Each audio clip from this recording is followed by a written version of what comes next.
Bien, indíquenme, por favor, si se ve mi diapositiva.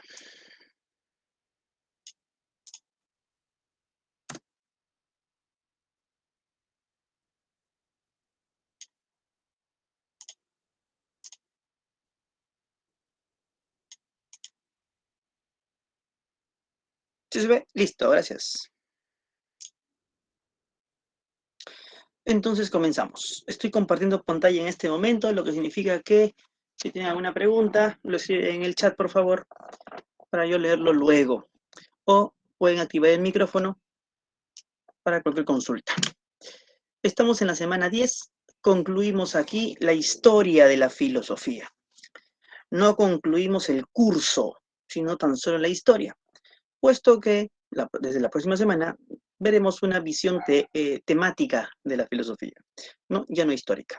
El día de hoy nos abocamos a la filosofía del siglo XX. Básicamente, Wittgenstein, el Círculo de Viena con Carnap y Popper.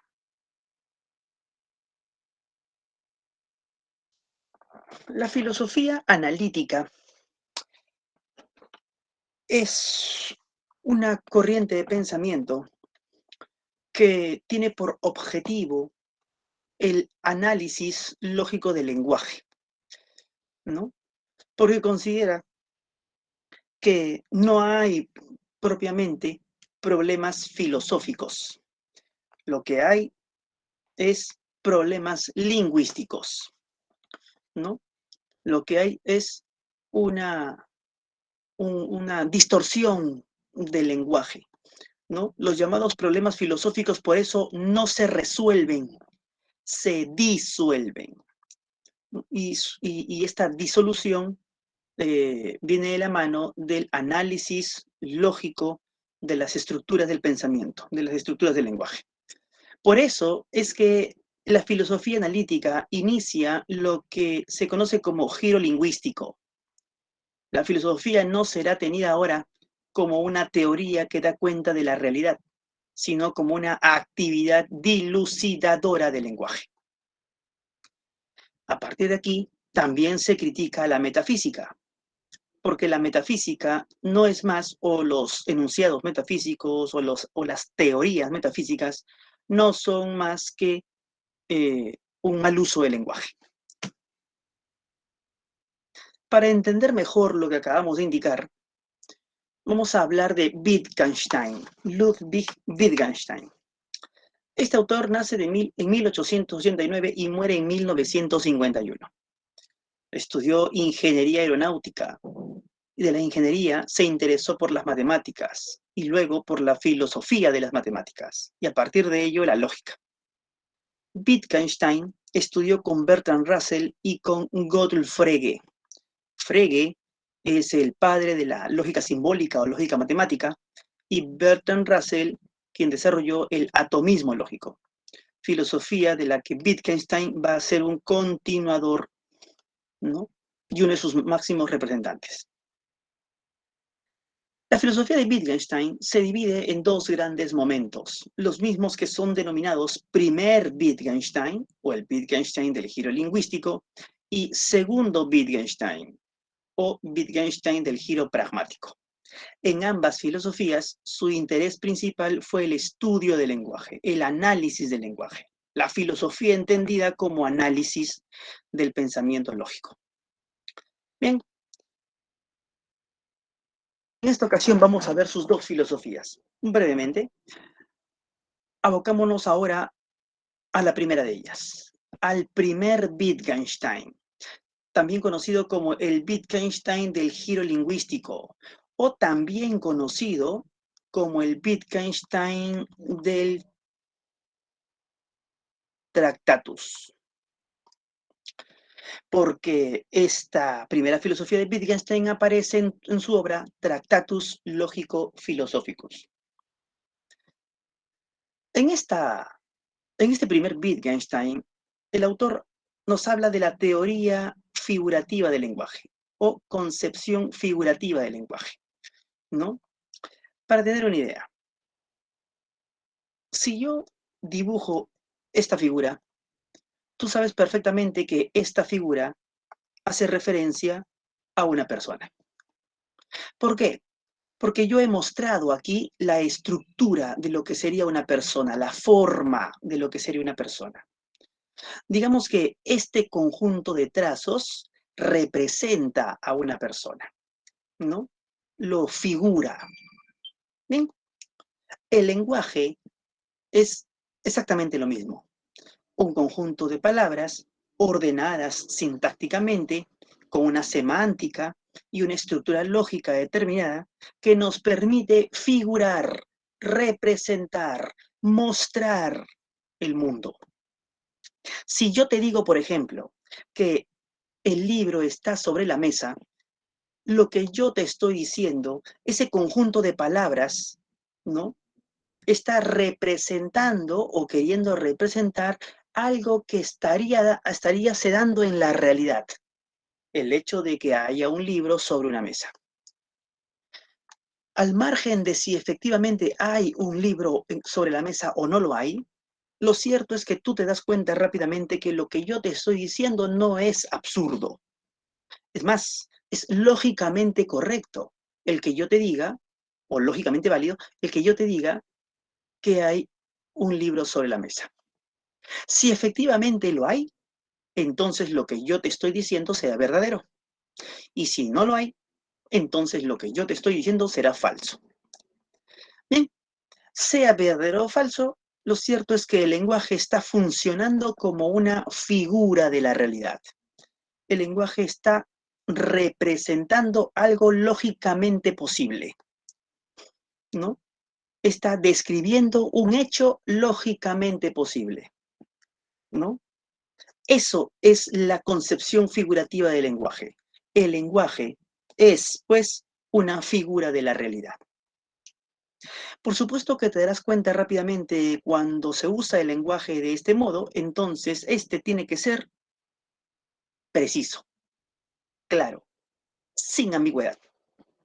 Si efectivamente hay un libro sobre la mesa, entonces tú, yo y cualquier persona que corroboremos que efectivamente lo hay, diremos que lo que yo te he dicho es verdadero. Y si no lo hay, todo el mundo dirá que es falso. Entonces no hay ambigüedad. No es que uno diga que es verdadero y el otro diga que es falso. No tiene nada que ver con las creencias o con lo que tú quieras, ¿no? Se trata simplemente de describir los hechos. Por eso, el lenguaje figurativo, que vendría a ser un lenguaje descriptivo, voy a colocar aquí, siempre será un lenguaje preciso, un lenguaje claro, sea que lo que te he dicho sea verdadero o falso. ¿Se comprendió? Esto nos lleva a hablar del isomorfismo.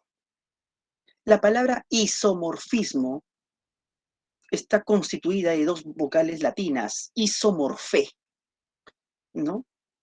La misma forma, ¿no? La misma estructura. ¿Qué significa eso? Que hay una correspondencia entre las proposiciones que aparecen en el lenguaje y los hechos que observamos en el mundo, ¿no? En un mundo, repito, lógicamente posible. Si es lógicamente posible que haya un libro sobre la mesa, entonces eso puede ser referido con el lenguaje. Si es lógicamente posible que hay un árbol en el parque, entonces eso puede ser referido con el lenguaje de manera precisa y clara, ¿no? Entonces, si yo digo, hay un árbol en el parque, ¿no? Hay un árbol en el parque, entonces lo que yo estoy diciendo es isomórfico con el mundo. Si no, si digo, hay un libro sobre la mesa, entonces lo que yo estoy diciendo es isomórfico con el mundo. ¿Se comprendió? Pero ¿qué pasa si te digo que hay un fantasma en el parque? Lo que yo te estaría diciendo ya no es isomórfico con el mundo. Por lo tanto, ya no sería una proposición, ¿no?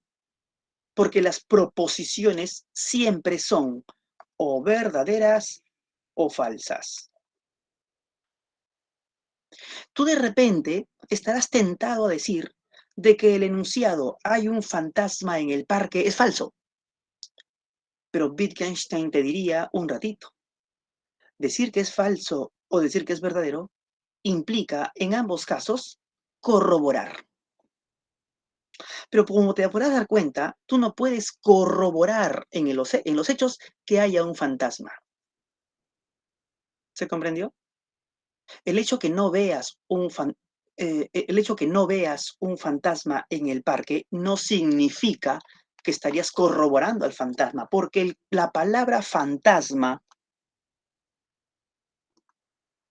es un término que no tiene referencia en la realidad. Muy diferente a decir que hay un árbol en el parque. La palabra árbol es un término que sí tiene referencia en la realidad. Entonces, si yo digo hay un árbol en el parque, sabiendo que la palabra árbol hace referencia a un objeto determinado, corroborable, entonces si no veo un árbol en el parque, diré que el enunciado es falso. Y si veo un árbol en el parque, diré que el enunciado es verdadero. Pero la palabra fantasma, ¿a qué hace referencia en la realidad? A nada, ¿no? Por lo tanto, cualquier enunciado que pretenda describir haciendo uso de la palabra fantasma será una pseudo proposición, no una proposición, una pseudo proposición, ¿no? Pseudo proposición porque parecerá una proposición, pero no lo es. Parecerá que fuese o verdadero o falso, pero no lo es. Alguno dirá es verdadero si es que cree en los fantasmas, otro dirá es falso si es que no cree en los fantasmas. Pero estamos hablando ya de creencias, no de hechos, ¿no? Y las cuestiones de creencias son cuestiones subjetivas, no objetivas. Y cuando uno intenta describir, siempre tiene que describir de manera objetiva. ¿Se comprendió? Esto es lo que está haciendo Wittgenstein. Dilucidar el lenguaje, esclarecerlo, con el análisis lógico del mismo lenguaje. A partir de lo que acabamos de indicar, se va a entender un poco mejor tras la explicación de la teoría de los hechos atómicos y hechos moleculares. ¿Qué es un hecho? Un hecho es la relación que hay entre las cosas.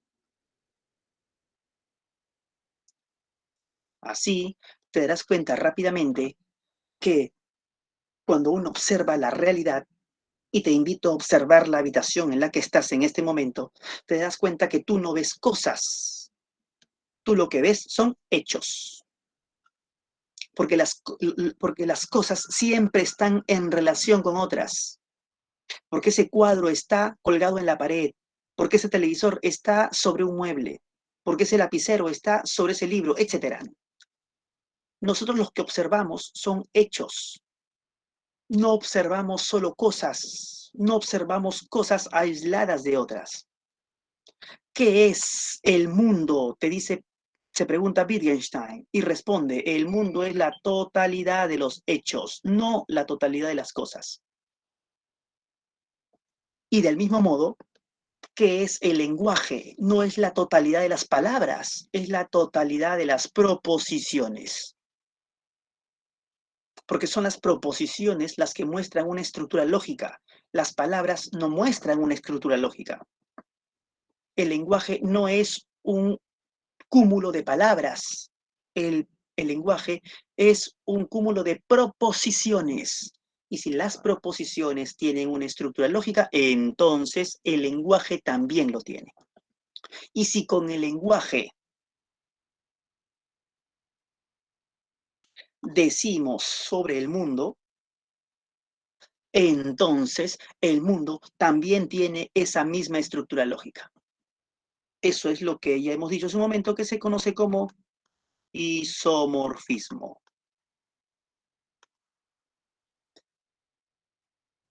El mundo es la totalidad de los hechos. ¿Cuál es el hecho mínimo?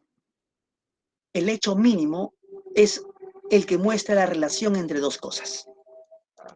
Si yo veo que una taza está sobre la mesa, ese es un hecho mínimo o hecho atómico, porque ya no puede ser dividido en otros hechos. Si yo veo que un árbol está en el parque, eso es un hecho mínimo, un hecho atómico, etc. El conjunto de hechos mínimos formarán hechos moleculares, es decir, hechos que pueden ser divididos en otros hechos. Esos son los hechos moleculares. Y la totalidad de los hechos es el mundo. Si el hecho mínimo o hecho atómico existe como algo que acaece en el mundo, entonces puede ser referido con el lenguaje, es decir, con una proposición atómica. Y así como los hechos atómicos forman hechos moleculares, lo mismo, las proposiciones atómicas formarán proposiciones moleculares. Y así como la totalidad de los hechos es el mundo, la totalidad de las proposiciones es el lenguaje. Para entender mejor lo que acabamos de explicar, observamos este cuadro.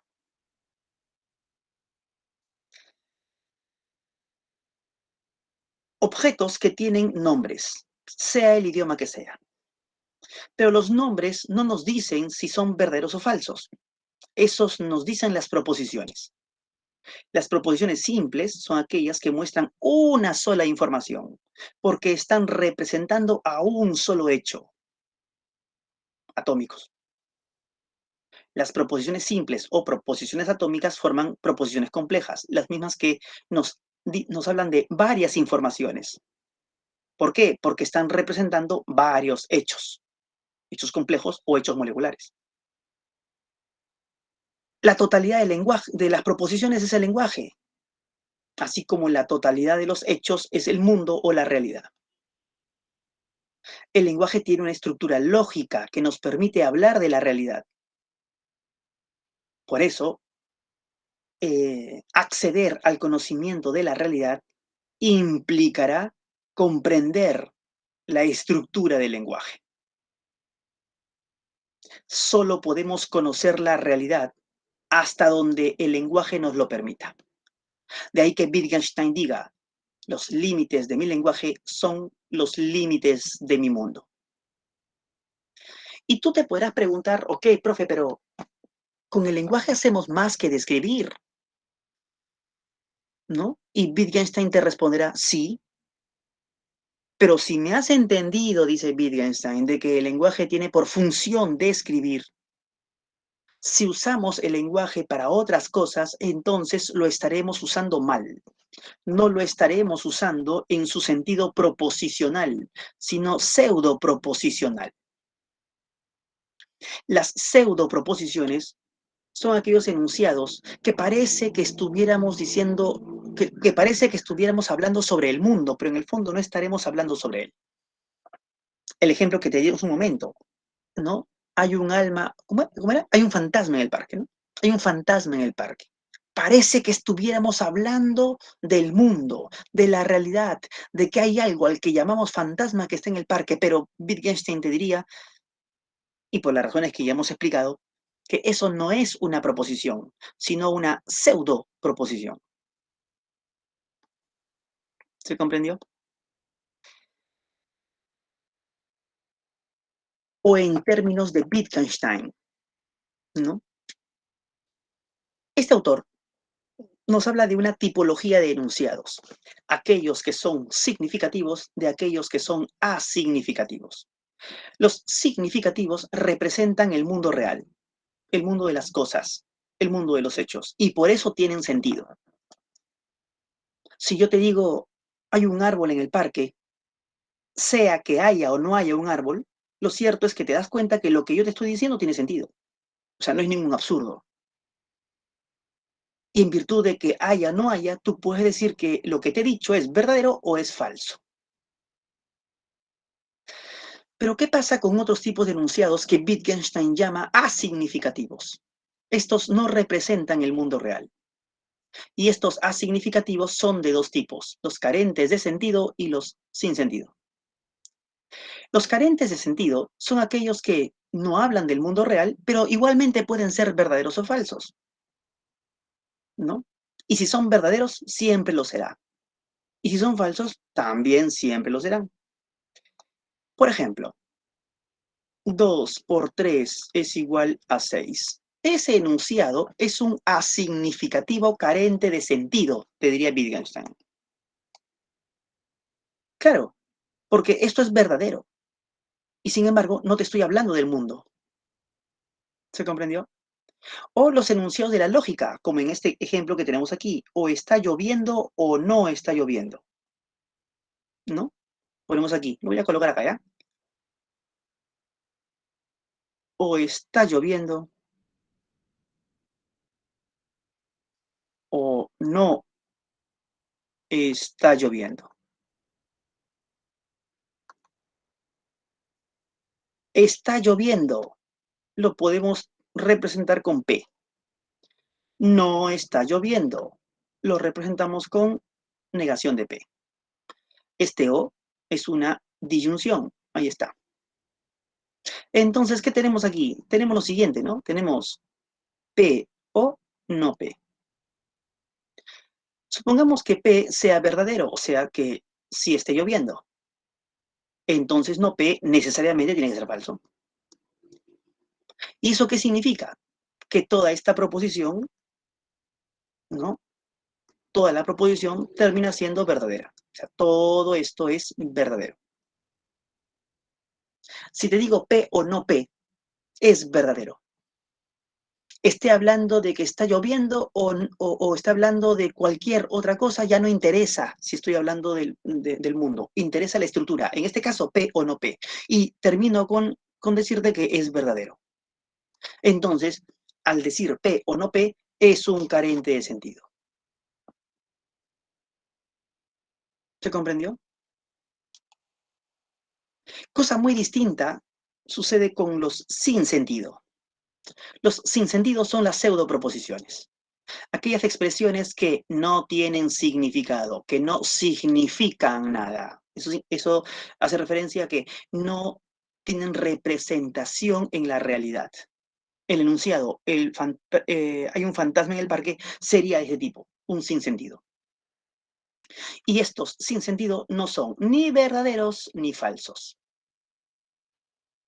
¿Se comprendió?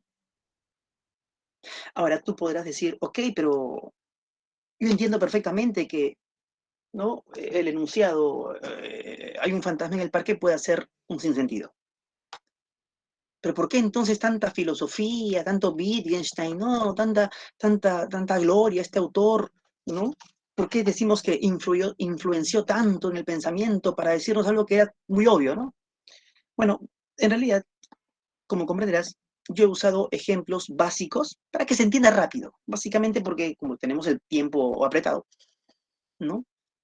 Pero en función de que me hayas entendido esto, entonces yo te puedo dar un ejemplo un poco más complejo, solamente para que se entienda rápidamente. Y la influencia que tuvo Wittgenstein. ¿Qué pasa con el enunciado? Las ideas son eternas e inmutables. Platón. ¿Qué pasa con el enunciado? La razón universal se despliega en la historia. ¿Qué pasa con el enunciado? Dios ha muerto, ¿no? Y así una serie de enunciados. ¿Qué pasa con el enunciado? El ser es inmutable. Parmenides, ¿no? A lo largo de toda esta semana hemos estado hablando de filósofos y de esas frases filosóficas que parecen muy profundas. Wittgenstein diría, todo eso son sinsentidos. Pseudoproposiciones. No están hablando del mundo. Y los problemas que generaron a lo largo de la historia nunca fueron problemas, fueron pseudoproblemas. Nunca fueron problemas filosóficos, simplemente fueron problemas lingüísticos. ¿Se comprendió? Un mal uso del lenguaje. ¿Ok? Por eso Wittgenstein dice, pues, la filosofía no aborda la realidad, eso déjaselo a la ciencia. La filosofía tiene que ser un análisis del lenguaje. Ese es su valor.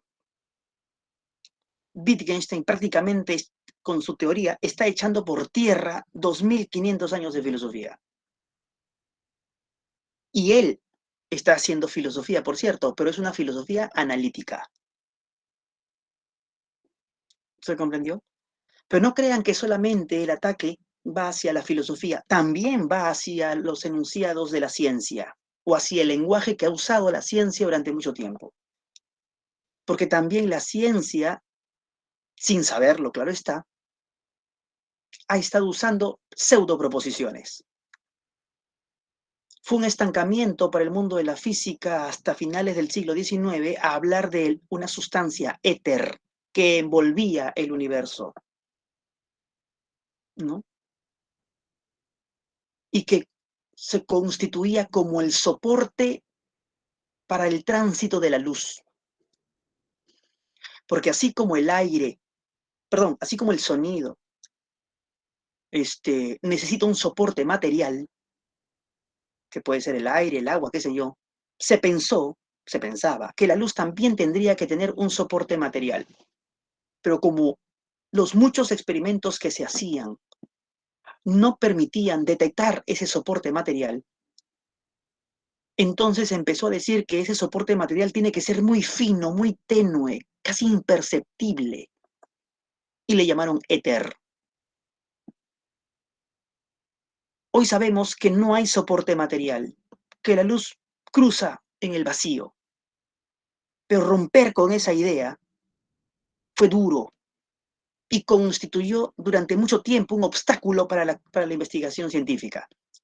Se estaba usando el concepto éter en el lenguaje científico, cuando ese concepto éter no hacía referencia a nada, del mismo modo que la palabra fantasma no hace referencia a nada. El problema es que si yo te digo hay un fantasma en el parque, pues eso no obstaculiza mucho, ¿no? No fastidia mucho. Pero hablar del éter, el éter es la sustancia por donde la luz transita, ya implicaba un problema, ¿no? Entonces, la ciencia, o el lenguaje científico en todo caso, también se ha ido limpiando de esos conceptos, de esos pseudoconceptos, que sin saberlo formaban pseudoproposiciones. Creo que ahora sí se entiende con claridad la influencia enorme y el impacto enorme que tuvo ese pequeño librito de 120 páginas aproximadamente, que es el Tractatus Lógico-Filosóficos. Bien. Pero, y el pero aquí es muy grande, ya ustedes saben que en filosofía no hay respuesta última. Y los filósofos siempre se están criticando. Wittgenstein no esperó a que otros le critiquen y él mismo se criticó. Algo loable en este pensador, por cierto, ¿no? Porque él, 10 años después de reflexionar mucho sobre su primera filosofía, se decidió y se abocó a la escritura de otra filosofía, en la que corregía o se desdecía de lo que había dicho antes. Esta segunda obra de Wittgenstein no salió publicada en vida y sus discípulos la denominaron Investigaciones Filosóficas, dándose cuenta que aquí Wittgenstein ya no hacía énfasis en el análisis del lenguaje para esclarecer el lenguaje. Aquí Wittgenstein hacía énfasis en el contexto comunicativo para esclarecer el lenguaje. Por eso es que se le empezó a llamar el Wittgenstein del giro pragmático, de la palabra praxis, práctica. Es en la práctica comunicativa, en el contexto comunicativo, en la situación comunicativa, en donde analizamos el lenguaje para esclarecerlo. Para salir de los enredos o malentendidos del lenguaje, que son el producto de confundir situaciones comunicativas. Ya no ¿no? El peso, el análisis lógico, como había pretendido el primer Wittgenstein. En este segundo Wittgenstein, este autor empieza a hablarnos del concepto de juegos de lenguaje.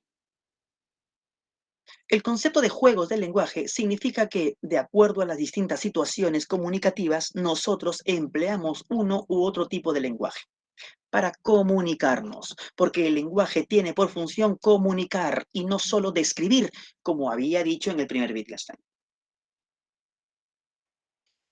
Aquí tenemos algunos ejemplos de juegos de lenguaje. Describir, relatar, recitar, inventar, actuar, maldecir, qué sé yo. Distintos juegos de lenguaje, ¿no? De acuerdo a las situaciones. Te voy a dar un ejemplo.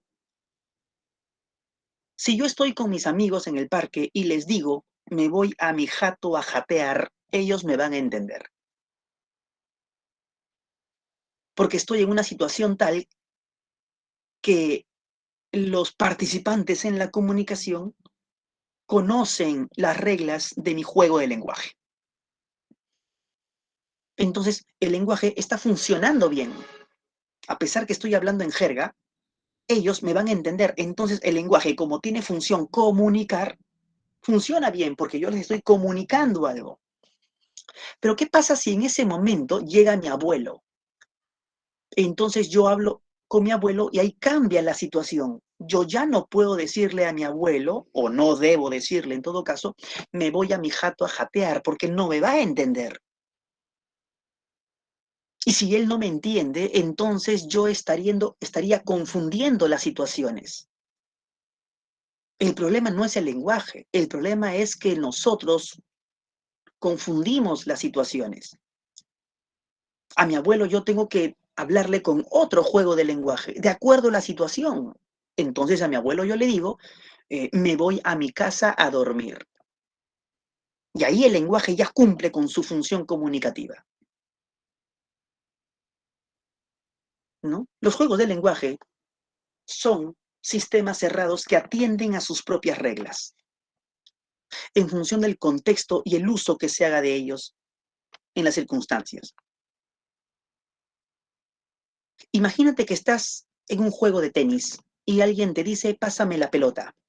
Entonces tú entiendes que tienes que pasarle la pelota de tenis, que es de color medio verde agua, chica, de poco peso, ¿no? Pero ¿qué pasa si estás en un juego de básquet y alguien te dice lo mismo, pásame la pelota? Entonces tú ya sabes que tienes que pasarle la pelota de básquet, que es más pesada, más grande, de un color anaranjado, granulosa.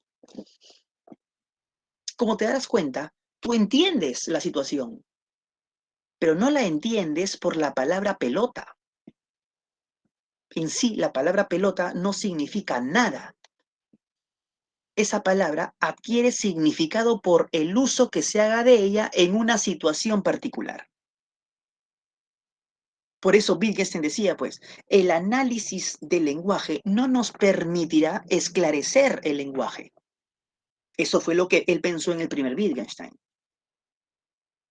¿no? Esclarecer el lenguaje tiene que ver con el análisis situacional, el contexto. Y los contextos son uno y miles. Por lo tanto, uno y miles son los juegos del lenguaje. Si yo estoy en el aeropuerto y escucho a alguien decir, por ejemplo, volaré en ese avión, si observando las noticias en la televisión alguien dice, los terroristas volaron el puente, si estando tú en una clase presencial como las de antaño y frente a una clase, un alumno de atrás dice, ya volé, tú entiendes perfectamente lo que están tratando de comunicar. Y no lo entiendes precisamente por la palabra volar, si no la entiendes porque esa palabra está dentro de una situación determinada. Es por el contexto que tú entiendes los significados tan distintos que adquiere la palabra volar, que adquiere, he dicho, ojo, porque las palabras adquieren significado en su uso. Este es el segundo Wittgenstein, ¿no? Más abierto a las circunstancias. Hasta aquí, ¿alguna pregunta? Algo que no se haya comprendido.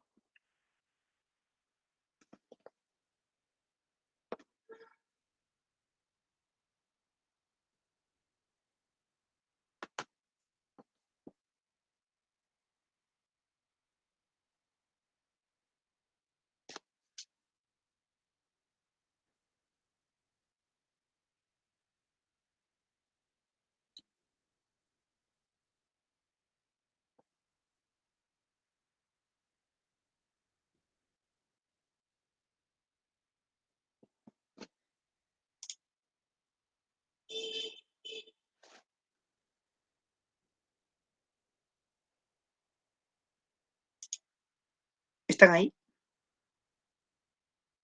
¿O ya se colgó mi máquina?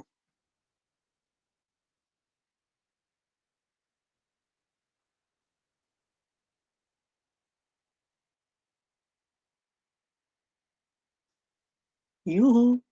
¿Están ahí? ¿O ya se durmieron?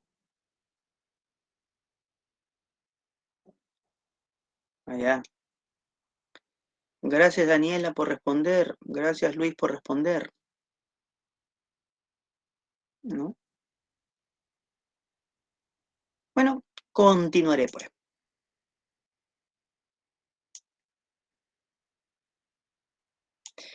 Bueno, una pregunta que no se me ha hecho y que tendría que hacer, que haberse me ha hecho, tendrían que habérmela hecho, ¿no? Es, ok, profe, entonces, ¿con cuál filosofía se quedó Wittgenstein? Porque no vas a pensar pues que se quedó con las dos, ¿no? Porque Wittgenstein, en el primer Wittgenstein te está diciendo el lenguaje tiene por función describir. En el segundo Wittgenstein te dice, no, no, no, tiene por función comunicar. En el primer Wittgenstein, el autor te está diciendo las palabras son unívocas, tienen un solo significado.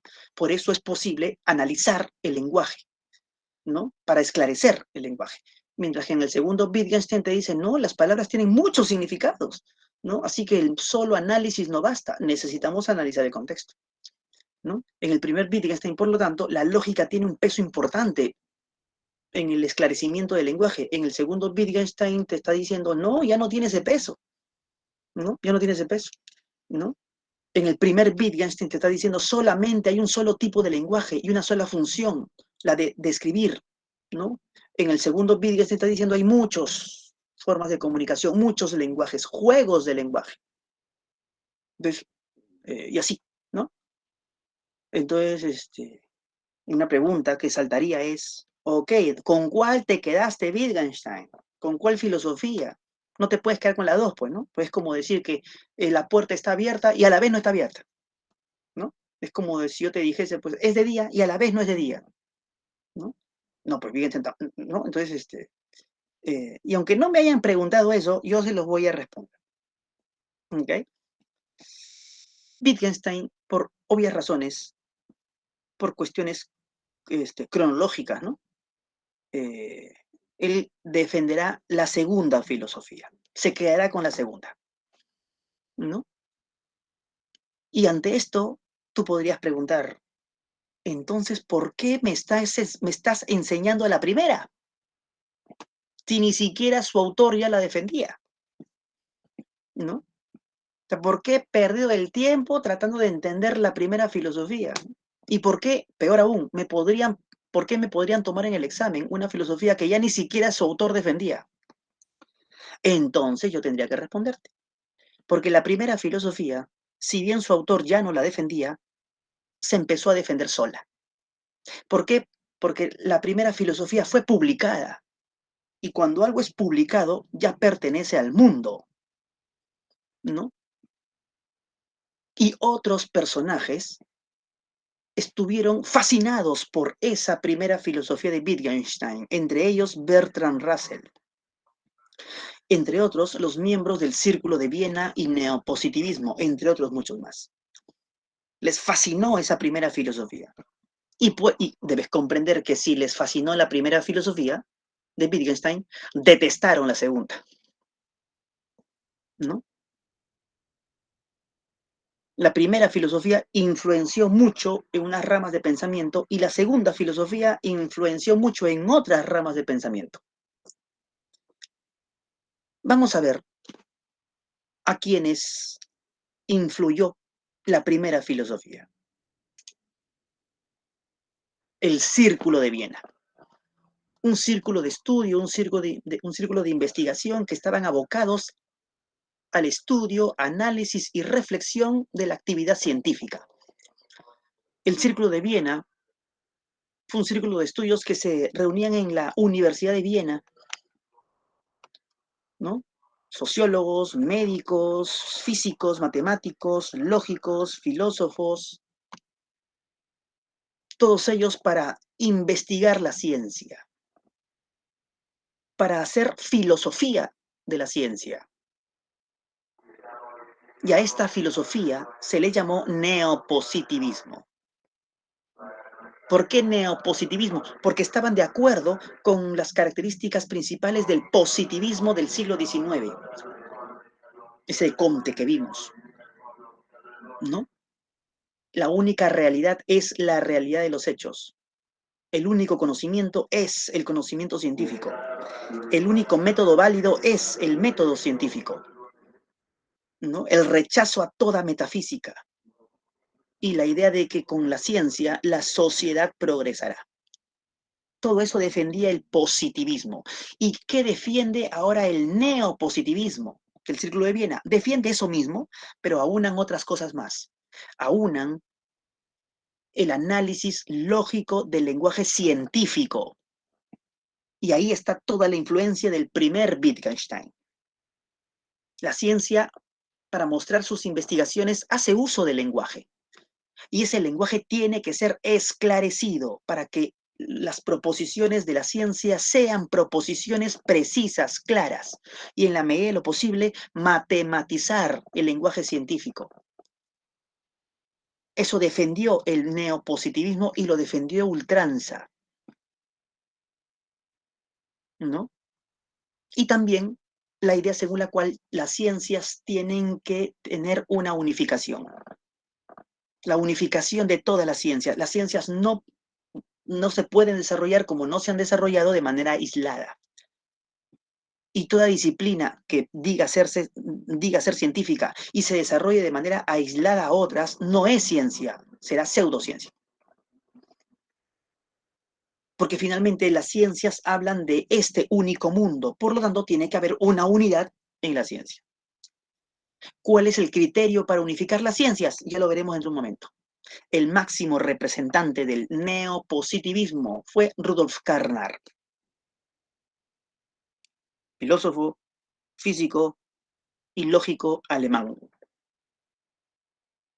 Él desarrolló la teoría fisicalista, la teoría que dice que el lenguaje de la ciencia física es y debe ser el lenguaje para todas las ciencias. Y el método de la ciencia física es y debe ser el método para todas las ciencias. En otras palabras, la física, la ciencia física, debe ser la ciencia modelo.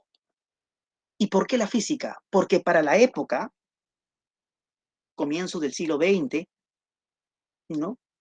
La ciencia física había dado una eclosión en relación a sus descubrimientos. Es la época de la formulación de la teoría gravitatoria. Es la época de la formulación de la mecánica cuántica. Un poco antes nomás se había formulado la teoría electromagnética de Maxwell, ¿no? Grandes logros, grandes íconos en la ciencia, como no había habido hasta el momento, ¿no? Entonces, ¿y por qué la física logró eso? Porque la física fue matematizando su lenguaje, ¿no? Porque la física usa el método y ha usado el método inductivo. Porque el método inductivo es un tipo de raciocinio, ¿no? Que va de lo singular a lo particular, perdón, o particular a lo general o universal. Para entenderlo mejor y a manera de un pequeño gráfico, el investigador observa las distintas regularidades que se dan en el mundo.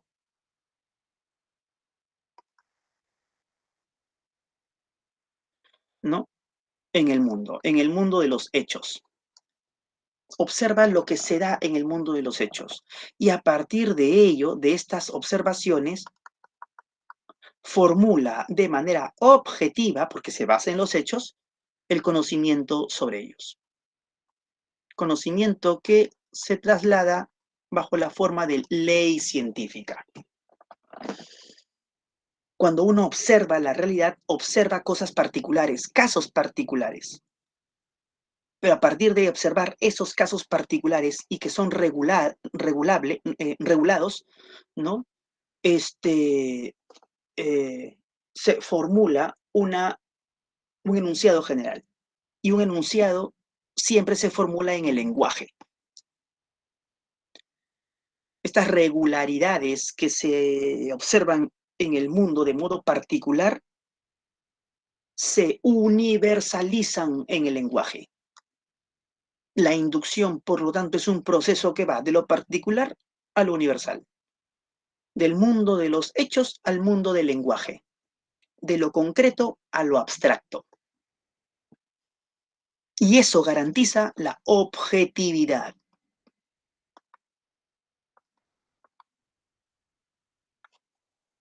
La ciencia física ha actuado así, ese método inductivo le ha permitido ese logro y todas las ciencias deben seguir ese camino. He ahí su unificación. Las ciencias quedarán unificadas por el uso de un lenguaje preciso, un lenguaje matematizado, un lenguaje ¿no? Sin ambigüedad, y por el método científico que vendría a ser la inducción. Y por supuesto, una vez que tenemos un enunciado general, este enunciado general tiene que ser siempre verificado para corroborar su verdad. Un enunciado verificado o en principio verificable será un enunciado que hable del mundo. Un enunciado que en principio no es verificable será metafísica. Y si es metafísica, debe ser rechazada. Doy dos ejemplos fáciles de entender, triviales para poder entender simplemente. El enunciado, los toros tienen cuernos. Es un enunciado que en principio puede ser verificable, porque podemos ir hacia la realidad y corroborar que efectivamente los toros tienen cuernos. Y aunque no lo tuviesen, lo cierto es que los toros están ahí para poder verificarlos. Pero ¿qué pasa con el enunciado? Los demonios tienen cuernos. Este enunciado no es verificable, porque los demonios no están ahí, pues, ¿no? En el mundo como para poder verificarlos. Por lo tanto, ese enunciado es metafísica. No es ni verdadero ni falso. ¿Se comprende, verdad? Es metafísica. No está hablando de algo existente físicamente. Si los demonios existen, existirán en una realidad, pues, espiritual, pero no en la realidad física. Y recuerden que el neopositivismo defiende la tesis de que la única realidad es esta, la realidad física. Por lo tanto, tiene que ser rechazado.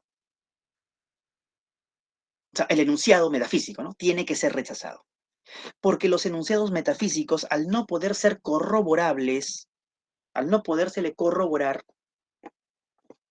obstaculizan la sana descripción y explicación del mundo.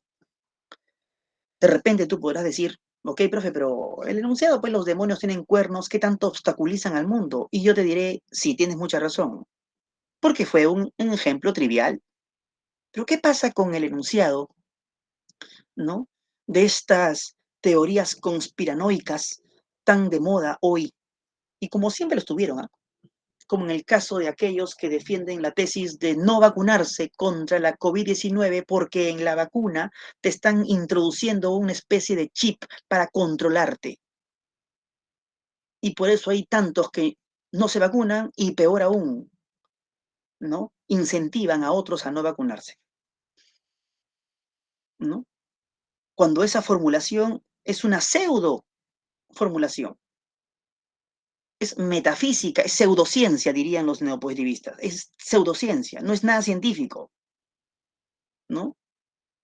Ellos creen eso y esa creencia lo convierten en verdad, como si fuese algo real, ¿no? Y eso sí obstaculiza, eso sí estorba, por decirlo de una manera, a la búsqueda de la sanidad contra esta pandemia, porque por ellos, podría decir el neopositivismo, ¿no? Por ellos, por culpa de esta gente, ¿no? De repente no alcancemos, ¿no? En el tiempo que aspiramos, una, una vuelta a nuestra vida normal como era antes,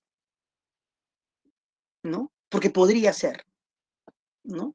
Ellos sí obstaculizan, ellos sí. Por eso el neopositivismo dice rechazo, rechazo a todo aquello que es pseudociencia, rechazo a todo aquello que no es verificado, ¿no? Porque eso sí obstaculizan. El neopositivismo es radical, ¿no? La defensa a ultranza de la ciencia y el rechazo a ultranza de la pseudociencia.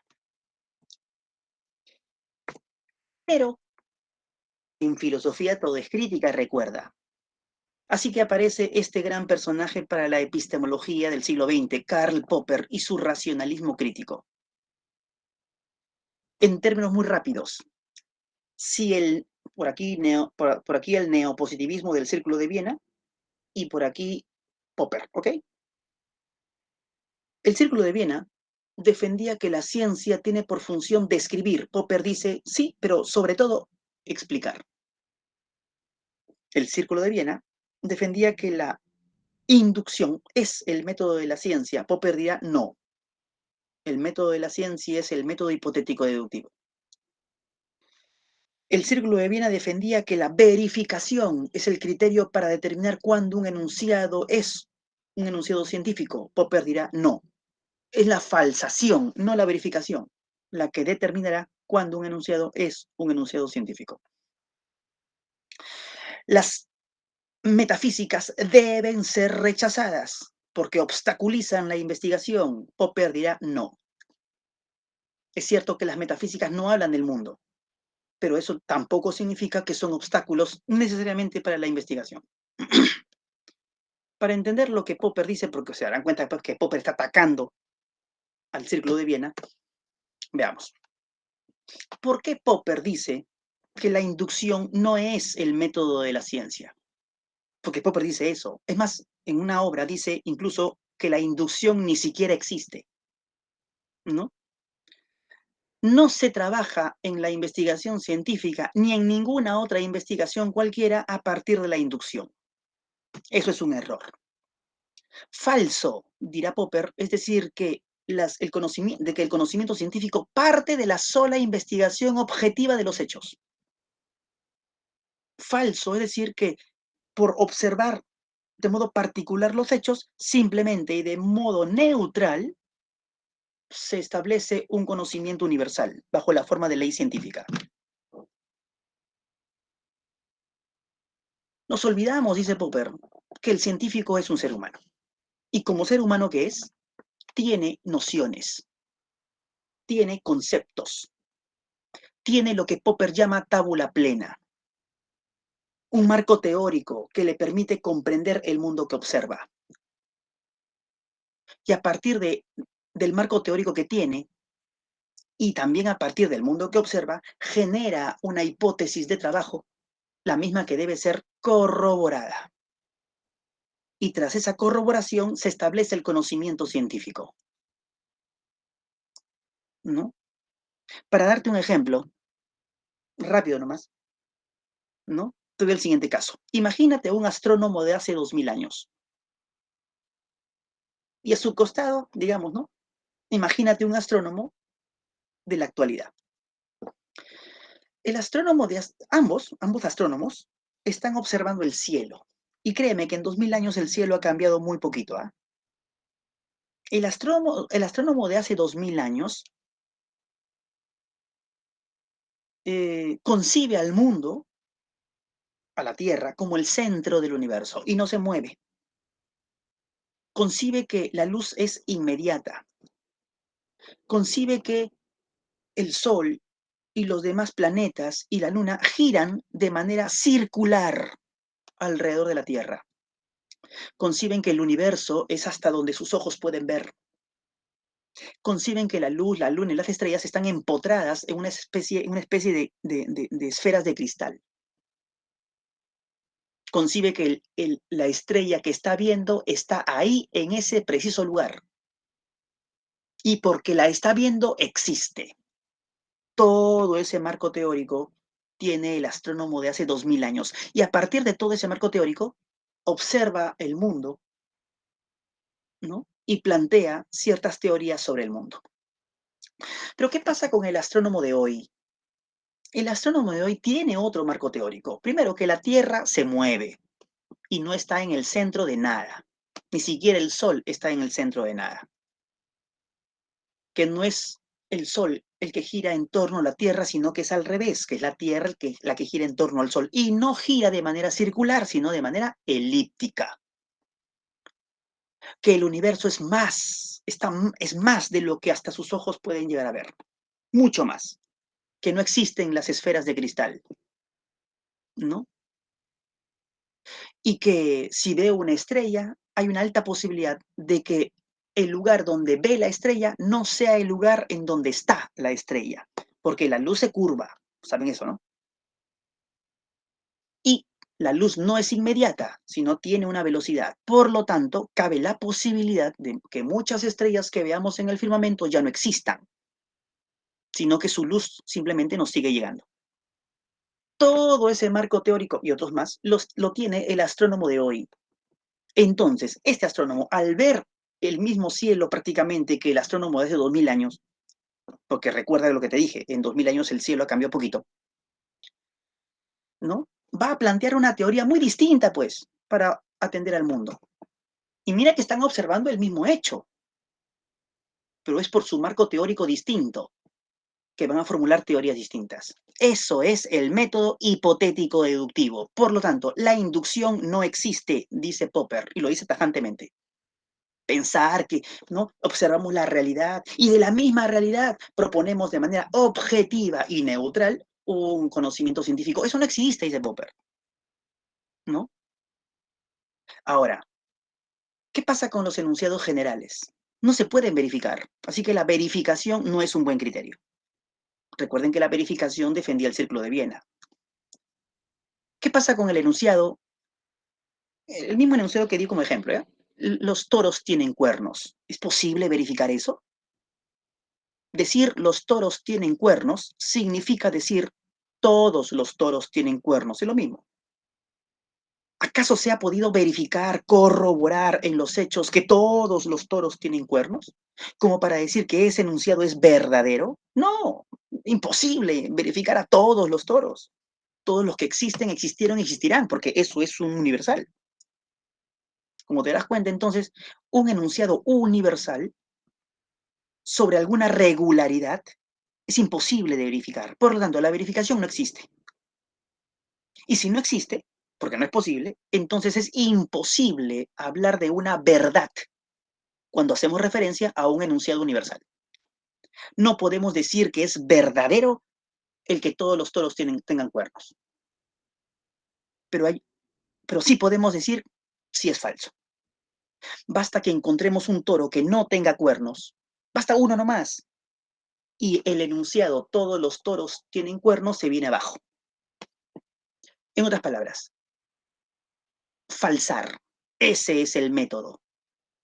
La falsación no nos permitirá nunca llegar a la verdad de un enunciado, pero sí nos permitirá saber cuándo el enunciado es falso, con toda seguridad. Ahora, una ley científica es un enunciado universal, ¿no? La ley de la gravitación universal, ¿qué dice? ¿No? Los cuerpos se atraen en una relación que es directamente proporcional al tamaño de sus masas e inversamente proporcional al cuadrado de la distancia que los separa. ¿Lo he dicho bien? Creo que sí. Los cuerpos, todos los cuerpos se atraen en esta relación. Es un todos, es un universal. Popper dirá, pero eso es inverificable. Así que si es inverificable, no podemos decir que esa ley es verdadera. Aunque hasta ahora haya funcionado, no significa que podemos decir lógicamente que lo es. ¿No? Pero es científica. Popper, al decir que no podemos decir que es verdadera, no está diciendo que no sea científica. Ojo, cuidado. Popper está diciendo, es científica, pero no podemos decir que es verdadera. Sí, podemos decir que es vigente, eso sí. En la teoría popperiana, el concepto de verdad científica queda de lado, para ahora hablar del concepto de vigencia científica, ¿no? Eso es el falsacionismo. 1000 verificaciones no son nada frente a un contraejemplo. 1000 verificaciones jamás hará que un enunciado sea verdadero, pero un contraejemplo hará que el enunciado sí sea falso. He ahí el poder de la falsación. Y finalmente, Popper dice, y aquí termino porque sé que quieren ir a almorzar, yo también, que no hay que rechazar a las metafísicas, porque la metafísica, ¿no? Las metafísicas, si bien no nos dicen nada sobre el mundo, han aunado o han impulsado indirectamente la investigación científica. ¿Qué hubiera sido de la química sin la alquimia? Y la alquimia era metafísica. ¿Qué hubiera sido de la astronomía sin la astrología? Y la astrología es metafísica. ¿Qué hubiera sido del estudio del comportamiento humano, de la psicología, sin esas teorías sobre el alma? Y las teorías sobre el alma eran metafísica. ¿Qué hubiera sido de estas teorías cosmológicas sobre el origen del universo? Actualmente, la más conocida, el Big Bang, sin esas formulaciones de las religiones del pasado que se preguntaron también sobre el origen del universo. Y las religiones son metafísicas, ¿no? ¿Qué hubiera sido de la aritmética sin la numerología? Y la numerología es metafísica. ¿Qué hubiera sido de las teorías atómicas actuales sin esa intuición de las teorías atomistas del pasado, de Demócrito? Y las teorías de Demócrito eran metafísica, porque Demócrito no tenía cómo demostrar que los átomos existían. Era una cuestión lógica, simplemente. Por lo tanto, Popper dice, las metafísicas no deben ser rechazadas porque han aunado a la investigación. Es más, se atreve a decir, y aquí termino, que si las metafísicas desapareciesen, también desaparecería la investigación científica. Bien, jóvenes, entonces aquí terminamos, aquí concluimos. Nos vemos entonces. Listo. Dejo de grabar, dejo de presentar. Listo.